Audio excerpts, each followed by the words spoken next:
La radio qui pétille. Michel Waty, vous êtes président de l'intercomité. Alors, en quoi consiste l'intercomité? Voilà, donc il y a 6 ans de ça, nous avons décidé de nous rassembler à quelques comités. Donc au départ, nous étions 6 comités. Donc je salue d'ailleurs tous les présidents de ces comités-là.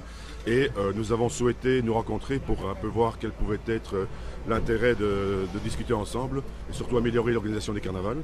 Donc de 6 comités, nous sommes passés très vite à 10, 11 comités. Et aujourd'hui, on est même arrivé à 14 comités carnaval de la province, dont 3 nouveaux comités qui se sont créés l'année passée, 2, donc un à Baie-la-Neuve et un autre à Othon.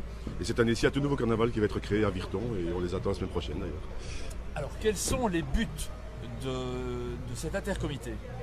Alors évidemment, le premier but, c'était d'abord de faire des achats en commun et un échange de bonnes adresses. Quand on achète par exemple 5 tonnes de confettis, on a plus de chances d'avoir un meilleur prix que si on achète 500 kilos. Donc là, ça se comprend très vite. Et les fournisseurs, croyez-moi, ils répondent très vite présents quand on arrive avec des commandes. Avec l'avantage aussi de centraliser les commandes, donc on a une grande chance de pouvoir faire comme ça. Le deuxième but a été très vite de réaliser aussi quelques projets en commun. Et là, on a réalisé 2 gros projets depuis les 2-3 ans. Donc on a réalisé le calendrier des carnavals, où on fait la publicité de tous les carnavals dans toute la province. Et ça, c'est grâce à la province et grâce à M. René Collin qu'on a pu être subsidié par la province. Et c'est également distribué via la FTLB dans tous les syndicats initiatives de la province. Donc c'est quand même, on a un grand répertoire grâce à ça.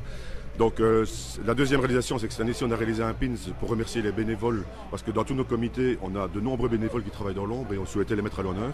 Et pour moi, je trouvais que c'était important de le faire. Donc chaque bénévole recevra un pins de notre part. Troisième objectif, et c'est le plus difficile parce que c'est le dossier prévention, où donc on fait la prévention contre l'alcool, parce qu'il y a un gros dossier délicat qui est pour les jeunes de moins de 18 ans et de moins de 16 ans. Donc la loi nous oblige et nous interdit de vendre de l'alcool au moins de 16 ans. Pour les jeunes de 16 à 18 ans, c'est uniquement de la bière qui est autorisée. Et après 18 ans, bien sûr, tout est autorisé, mais bon, il y a une grosse prévention qui est faite. Donc à ce niveau-là, on a 2 projets qui ont été réalisés concrètement parce qu'il fallait que ça devienne visuel. On a réalisé des affiches qui sont mises dans tous les carnavals, dans tous les chapiteaux, les mêmes. Donc ce sont des logos qui signalent nos messages. Et la deuxième réalisation cette année-ci, ce sont les fameux bracelets que l'on donne à l'entrée des chapiteaux pour la prévention, donc les moins de 16 ans, moins de 18 ans, en fonction des couleurs respectives.